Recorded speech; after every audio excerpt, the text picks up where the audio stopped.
Berbuah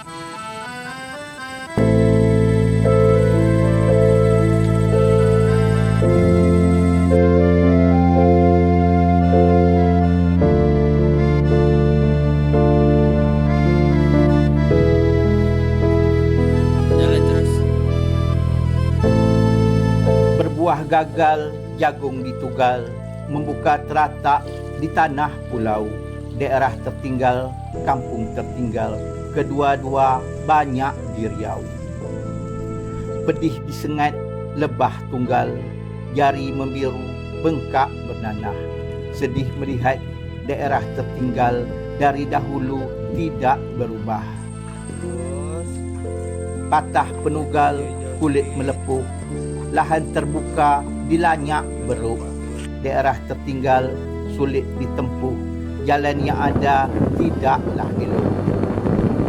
Patah penugal berganti galah, suluma keras tak ada lagi, daerah tertinggal tani susah, bagaimana beras hendak berpis kembang, kulitnya tanggal, sisa antah dibuang saja, sedih memandang kampung tertinggal yang ada hanya rumah yang lama.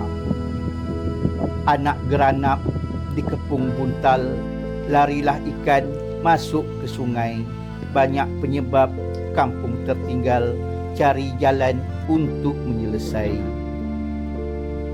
Ujung dipenggal, kepala dikerat, tinggallah saja badan semata. Kampung tertinggal bisa dibuat, tak ada bangunan dibangun di sana.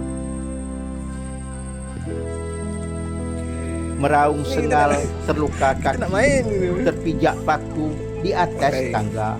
Kampung tertinggal karena penghuni tidak berilmu, keras kepala. Panglung terbakar, minyak panas, merebak api kemana-mana. Kampung tertinggal banyak pemalas, semak menjadi dibiar saja.